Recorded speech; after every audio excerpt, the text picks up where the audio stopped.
Welcome to Sahitya Safari. Today's story is The House of the Seven Gables by Nathaniel Hawthorne.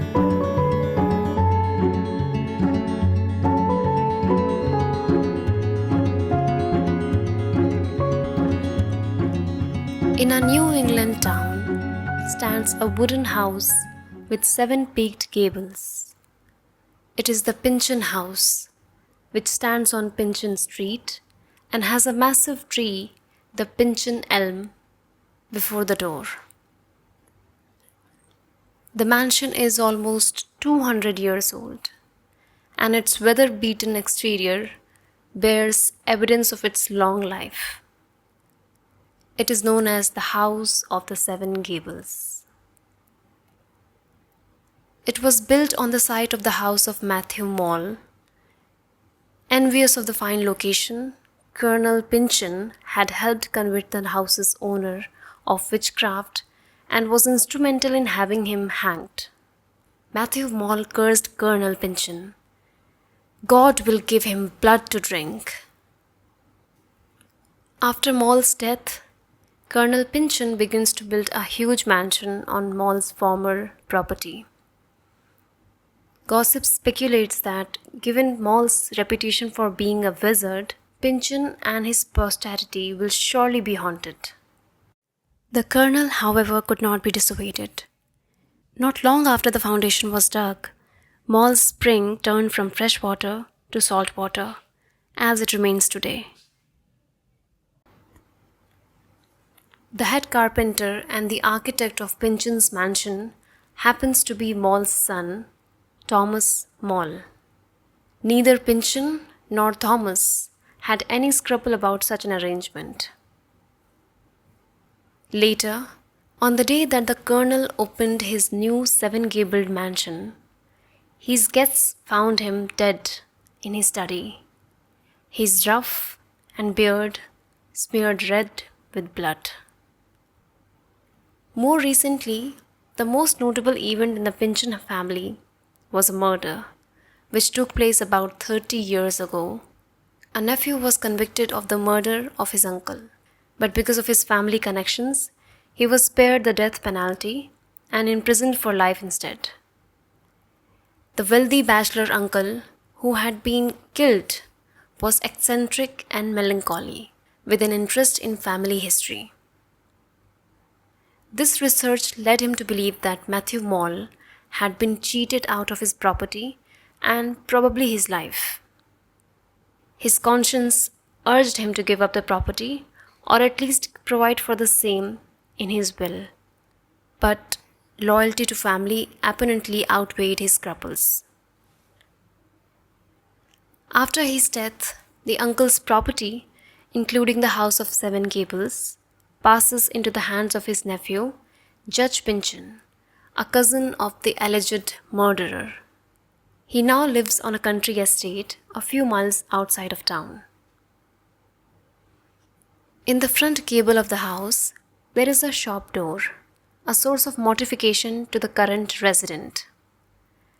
About a century ago, the head of the Pynchon family fell into financial difficulties and decided to run a shop out of his home. But as soon as the man died, the shop door was locked and barred. The shop was left just as it had been.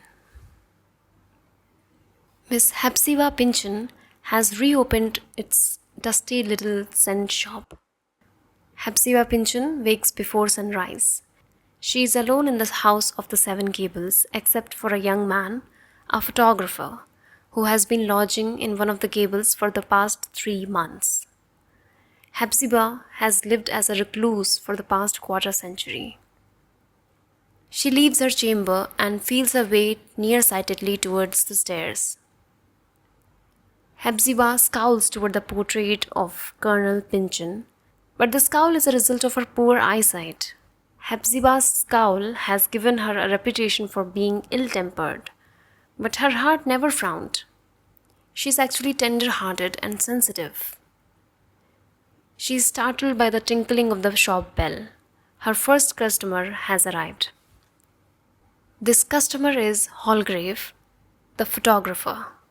When Hepzibah breaks down and cries, he comforts her by telling her that she is now a heroic part of the great working public, and then he asks for some biscuits, which she gives him without allowing him to pay. Afterwards, a boy, Ned Higgins, comes to get a gingerbread for which she does not charge him, but when he returns for another, she demands his penny. It is done. She is now a tradeswoman. She feels curious thrill, almost a feeling of joy. But her day is mixed. Pessimistic and curious customers loiter, or else they enter to observe her. The day continues. Hepzibah's rich cousin, Judge Geoffrey Pynchon, walks by, well-dressed but no longer handsome, with an unpleasant smile, and he looks disapprovingly at her shop, but then smiles broadly when he sees her. Hepzibah notes that he resembles their Puritan ancestor's portrait, hanging in the house's living room. She begins to think of her brother Clifford, persecuted because of the soft traits in him that he inherited from their soft-hearted mother. Returning to her shop, she sees Uncle Venner, a kindly fellow with a fund of wisdom who talks of his ultimate retirement to his farm, in reality the workhouse. He advises Hepzibah to smile at her customers, and then he cautiously asks when he, meaning Clifford, is expected home. When Uncle Venner leaves, Hepzibah feels sad and confused, but she welcomes the end of her first commercial day, even though her profit amounts to only a few coppers. As she is finally closing down the shop, an omnibus stops outside, sending Hepzibah's heart into her throat. However, a slender, cheery young girl alights. Hepzibah realizes it is Phoebe, a distant Pynchon cousin, who has arrived unannounced for a visit. As Hepzibah opens the door to welcome her, she resolves that Phoebe can only stay for one night, lest Clifford be disturbed. The next morning, Phoebe awakens, says her prayers, and visits the rose garden where she picks some of the prettiest blossoms. Returning to the house, she meets Hepzibah, who tells her that she has no financial means to keep her and that Phoebe must return home. As they talk, Phoebe enthusiastically maintains that she can earn her own way, and her youthful honesty impresses Hepzibah, who then agrees to keep her on. After breakfast, which Phoebe prepares, the shop bell rings and Phoebe volunteers to tend the shop for the day. Phoebe proves to have an excellent relationship with the customers, and Hepzibah is greatly impressed with the girl's honest and pleasing manner. Hepzibah thinks that Phoebe's practicality must come from her mother's side of the family, because it is certainly not a Pynchon trait. Hepzibah then shows the girl Alice Pynchon's harpsichord, and she describes their roommate, Mr. Holgrave, the artist and a practitioner of mesmerism. She expresses her concern over some of his bearded companions, but she still likes him well enough to keep him as a renter. Phoebe enters the Pynchon garden, with its rich soil and its many plants, all apparently well tended, its bees and birds and its diminutive rooster with his 2 hens and a lone chick. Suddenly, Holgrave, who has tended the garden, enters and compliments Phoebe's ability to feed the chickens. He introduces himself as a photographer and shows her a picture of Judge Pynchon, which Phoebe, with a shudder, mistakes for a portrait of Colonel Pynchon's portrait. Holgrave bitterly criticizes the judge and comments that a photograph does not lie. He offers to make a portrait of her. Then he yields control of the garden to her and says he will manage the vegetables. Before he leaves, he warns her against the bewitched water of Moll's well. When Phoebe goes into Hepzibah's parlor, she senses the presence of another person in a shadowy, withdrawn chair. Phoebe, again suspecting she hears breathing in a corner, asks if there is anyone else in the room. Hepzibah just says that Phoebe must be tired and should go to bed. But in the night, Phoebe is sure that she hears halting footsteps on the stairs and the same strange murmuring voice. In the morning, Phoebe tenderly helps the nervous and uneasy Hepzibah to prepare an unusually fine breakfast. Together, they prepare a mackerel, some coffee, and a cake. With the addition of Hepzibah's family china and some flowers picked by Phoebe, the breakfast table is soon copiously laden. But there is a third place setting. Who is it for? Phoebe hears the same hesitant step she had heard overnight, and, at long last, Hepzibah opens the door and leads a stranger into the room. An elderly man with a long graying hair. His expression wavers like a flickering candle. Phoebe suddenly realizes that the man is the same delicate figure whom Hepzibah had shown her in the miniature portrait. This soft grey-white man is ravenously hungry and is sensually delighted with the food and the flowers. Since Hepzibah's grief for Clifford has made her seem dark and scowling to his beauty-hungry eyes, Clifford clearly prefers young Phoebe to Hepzibah. He demands that they cover the grim portrait of their ancestral colonel, and he says that the shop bell is offensive to him, until his sister explains that they must now earn their living, unless they wish to accept charity from a certain offensive hand, meaning the judges. The prison-ruined man breaks into tears and then falls asleep. Hepzibah gazes at him fondly, and then she hastens away. Phoebe learns about the relationship between Hepzibah and Clifford when young Ned Higgins comes for another cookie and identifies the man as the old woman's brother. Next, Judge Pynchon enters with his gold-headed cane, gurgling voice, and sultry smile. He is dressed in a black suit. He has a dark, square face with almost shaggy eyebrows, but he has tried to mitigate the harsh effect by wearing a smile of exceeding good humor and benevolence. As the judge enters Hepzibah's little shop, his smile grows, and upon encountering Phoebe, a young rosebud of a girl, and learning that she is his relative, he tries to give her a cousinly kiss. Involuntarily, she draws back. Then she sees his smile darken, then brighten, then almost too intense for her. After Phoebe backs away from this man's attempted kiss, she sees an uncanny resemblance between the heavily sensual man and their colonial ancestor whose portrait so frightened Clifford. On learning that Clifford is now in the house, the judge pushes past Phoebe to go see him. But Hepzibah bars his progress, refusing him admittance, even though he tries to bribe her with all kinds of luxuries from his country home. He storms, smiles, speaks hypocritically, and when Clifford cries for them to spare him from seeing the judge leaves.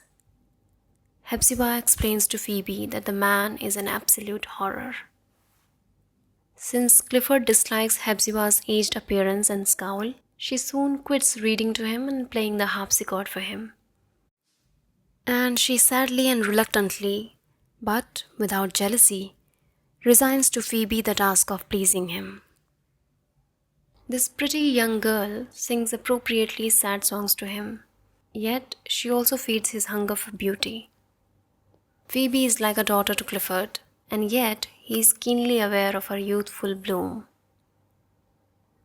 Gradually, she grows pensive and curious, as she naturally would, about the cause of his melancholy. Soon, a routine is established. While Clifford naps after breakfast, Hepzibah watches him, and Phoebe tends the shop. Later, the girl entertains him while his sister turns to business.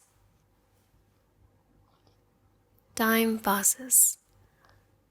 In the garden is an old summer house which Hallgrave and Uncle Venner are repairing. In it, Phoebe reads to Clifford, who prefers poetry to romantic fiction. There are also murmuring bees, red-blossomed beans, and hummingbirds to delight Clifford.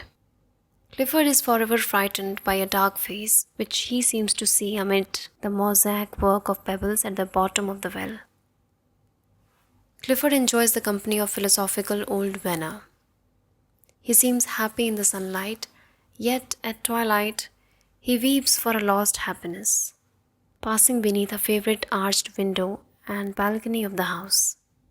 Children, vehicles, peddlers, and parades, he is attracted by the sounds of them all. Once he seems so entranced that he seems about to jump from the balcony into the midst of a noisy political procession. But he restrains himself. One day he says that he wants to attend church. Phoebe has gone on ahead, so he and Hepzibah dress and emerge from their dark door, only to stop, realizing that it's too late, that they are like ghosts for other humans. Clifford, who becomes fatigued easily, is now in the habit of retiring early, which is fortunate for Phoebe, who thus has a good deal of time to herself. Interestingly, she is changing. Her eyes are now larger, darker, and deeper, and she seems to be less girlish. In the summer house, she is occasionally thrown into the company of Holgrave, who tells her about his varied career as a schoolmaster, salesman, country editor, peddler, sailor, communal farmer, hypnotist, and now as a photographer. He has retained his good conscience always, but he seems to obey strange rules. He is calm, cool, and more intellectual than emotional. He tells Phoebe that he is a published author, and he begins to read to her a story that he has written about Alice Pynchon. Holgrave's story relates that 37 years after the house was built, the owner, Gervase Pynchon, grandson of the old colonel, summoned the carpenter Matthew Mall II, the only son of Thomas Mall, who built the Pynchon mansion, to ask him about the missing documents, the deeds to the land eastward. Mall refuses him at first, but then he asks whether his grandfather's land, and indeed the house of the 7 Gables, might be made over to him if he can provide the evidence being sought. Gervase Pynchon is surprisingly open to the carpenter's terms. He is not attached to the house and would prefer to return to Europe, something the recovered Eastern Territory would make easier. So he tells Mall that if Mall can provide the requisite document, then the house of the 7 Gables will be his. Mall, the carpenter, then explains that if Gervase wishes to recover the lost document, he must allow Mall to talk with Alice. Gervase is appalled and baffled at Mall's motives, but somehow Mall persuades him to summon his daughter. Alice Pynchon is stately and reserved, yet she possesses a certain innocent tenderness. When she enters the parlor, she looks approvingly at Mall's strong figure, but Mall interprets this as a prideful glance and never forgives her. Mall has Alice sit in a chair and instructs her to look in his eyes. She complies. When Pynchon next looks at them, he sees Mall making a slow downward gesture towards Alice. He commands Mall to stop, but Alice wants to continue. Moments later, Gervase hears an indistinct murmur from his daughter, but he doesn't turn. Finally, the carpenter says, "Behold your daughter." Pynchon sees Mall pointing triumphantly at Alice, who sits as if asleep. When Pynchon calls her name in terror, even kisses and roughly shakes her, he only perceives a vast distance between himself and his unconscious daughter. Mall says that it's Pynchon's fault for selling his daughter for the sake of a piece of parchment. Mall then used Alice as a kind of medium to speak to her Pynchon ancestors. Alice is said to have described seeing Colonel Pynchon, Matthew Mall, and his son Thomas, all of whom had knowledge of the missing deed. The ghostly Pynchon looked as if he meant to reveal the location of the deed, and then he was forcibly restrained by the ghostly Malls. After learning this, the present-day Mall turns to Gervase and says that the secret of the deed makes part of your grandfather's retribution, which the family cannot get rid of. At this, Gervase Pynchon gurgles with rage, and Mall the carpenter jeers about the old curse. He leaves, but he promises that Alice, upon waking, will have reason to remember him. She is Moll's slave from this time forward. From afar, Moll can make her laugh, cry, or dance a jig, no matter whether she is in church, entertaining guests, or at a funeral. Some time later, Alice goes to a bridal party, the daughter of a laborer whom Moll the carpenter is about to marry. Humbly, Alice waits upon and kisses Moll's bride. After she walks home in a mix of snow and rain, she soon falls deathly ill. But before she dies, she plays joyful music on the harpsichord, knowing she is about to be set free from her humiliation. Matthew Moll attends her funeral in anguish. He had only meant to toy with Alice, not to kill her. Phoebe is half hypnotized by the exciting story of Alice, and Hallgrave admirably resists a terrible temptation to say something to Phoebe to make her his slave forever. In the darkening garden, the two young people talk of Hallgrave's unusual happiness here, and of Phoebe's feeling of being aged because of her help to Clifford and Hepzibah. She has given them some of her sunshine and the presence of her youth, a quality which swiftly passes. 2 mornings later, Phoebe takes a train bound for home. Hepzibah notes Phoebe's growing sadness. Uncle Venner urges her to return quickly, and he calls her an angel who is essential to the well-being of her old cousins. Several sunless, stormy days pass after Phoebe's departure. Then one morning, Judge Pynchon ponderously enters the shop and responds to Hepzibah's scowl with his usual hypocritically genial smile. He wants to see Clifford, but Hepzibah refuses to permit this, accusing her dark visitor of hounding her nearly demented brother. The judge, of course, protests. He is eminently respectable in position, public service, church work, avocations, appearance, and manners. The judge tells Hepzibah that it was he who managed to free Clifford. Now, he's convinced that Clifford knows where their rich uncle's treasure can be located. And if Clifford does not reveal the facts, the judge will have him locked up for life in an insane asylum. Terrified, Hepzibah agrees to call Clifford, but she warns the judge that God is watching. The judge then goes into the parlor and flings himself impatiently into the old ancestral chair. Going to find Clifford, Hepzibah looks uneasily out at the rainy street, wishing that Uncle Venner limping along would bring aid.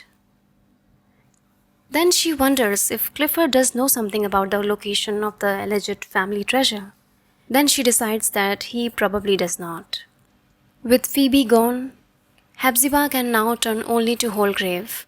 Yet, when she looks into Hallgrave's chamber, she sees only a frowning photograph of the hated judge.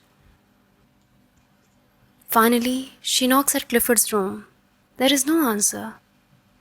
She opens the door and discovers that the room is empty. Screaming to Judge Pynchon that Clifford has disappeared, she finds the judge sitting in the same position she left him in. Suddenly, Clifford himself appears on the threshold. He is deadly pale and wears a wild, scornful expression. He is pointing at something, and Hepzibah fears that he has already gone mad. She urges him to be still. Clifford begins to laugh. "We can dance now," he tells her. "Sing, laugh. The weight is gone, Hepzibah." Hepzibah pushes past him and looks at the judge, then gives a cry of horror. Clifford tells Hepzibah that they must leave. Hepzibah sees that Clifford is wearing a cloak. Hepzibah is so frightened and baffled that any purpose is a relief to her, so she yields to Clifford's newfound resolve. At Clifford's urging, she gathers a cloak and purse, feeling as if she is in a dream and will surely wake up any moment. She follows Clifford out of the house of the 7 Gables. Hepzibah and Clifford dash out through the summer rain and soon find themselves at a railroad station and board a train. Hepzibah, however, views the passengers about them as though they were figures in a dream. Clifford then strikes up a wild conversation with the gimlet-eyed old man across the aisle. and speaks of the railroad's role in creating a new order of nomads. Then he declares a need to tear down all houses, particularly those with blood-stained corpses in them. The train stops at a remote station, and Hepzibah and Clifford get off. They take in their surroundings, a decaying church, an abandoned farmhouse, and a chilly rain. Clifford's mood begins to sink. He tells Hepzibah that she must take over. Hepzibah drops to her knees and prays for God's mercy upon them both. Meanwhile, back in the old Pynchon house, Judge Geoffrey Pynchon remains seated in the foreboding house, heedless of time. This is odd, because he is burdened with engagements. He should see Clifford, and then he should see his broker, attend an auction to add a parcel of land to the Pynchon holdings, buy a house, check on his wife's fallen tombstone, give generously to his political party and a trifle to a needy widow, and consult with his doctor about his throbbing heart. He also has a private political dinner to attend with all manners of luxurious foods and wines. Will he be nominated for governor? This is indeed a keen matter, for there is blood on the judge's shirt front. Darkness falls and covers the judge's figure, and meanwhile, the judge's watch continues to tick on. Tick, tick, tick.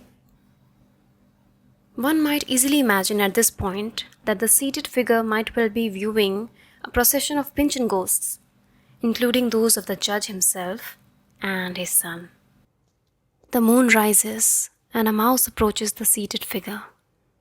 Is that a cat outside or the devil watching for a soul? By dawn, the judge's watch has stopped ticking. A fly crawls towards the open, lifeless, staring eyes of the judge. The morning is gloriously sunny. The once old and dark Pynchon house now seems alive and happy, and Alice Pynchon's posies glow red in a corner. Uncle Venner tries to obtain some leftover vegetables for his pigs, but no one answers his knock at the Pynchon house, although Holgrave yells a greeting to him.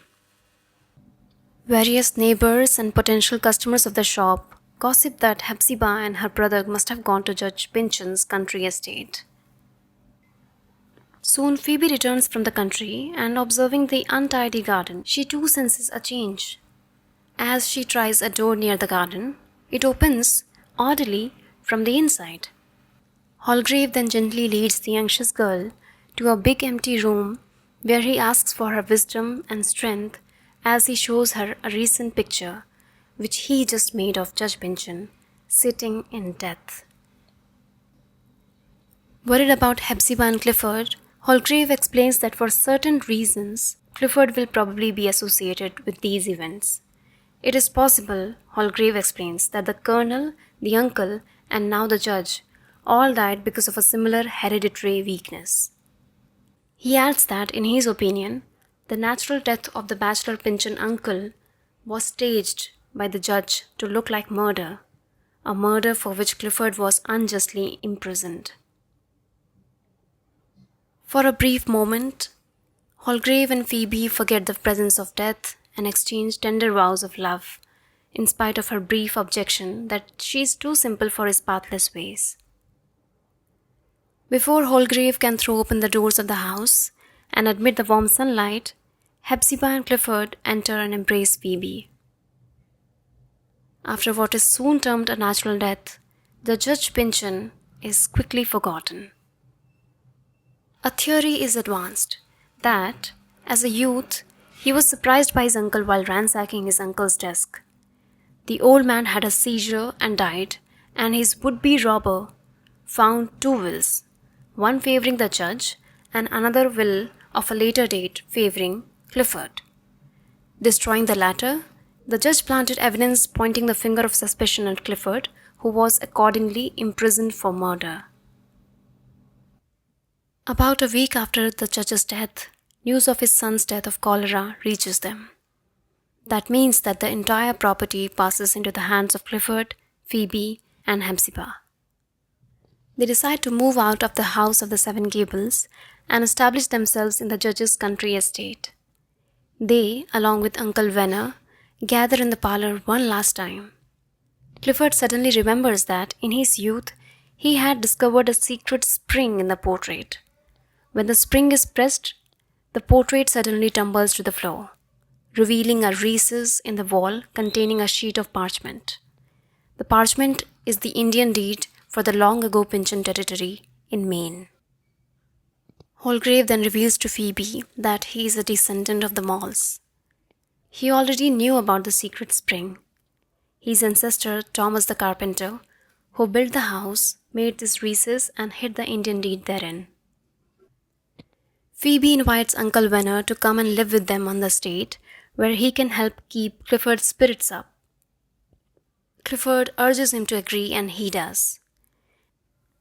As Uncle Venner walks off, he imagines that he hears Alice Pynchon playing the harpsichord one last time before floating to heaven. And that's a wrap. Let me know your thoughts in the comments below. I'd love to hear from you. If you enjoyed it, don't forget to like, share, and subscribe for more videos. This is me signing off. Till then, keep reading.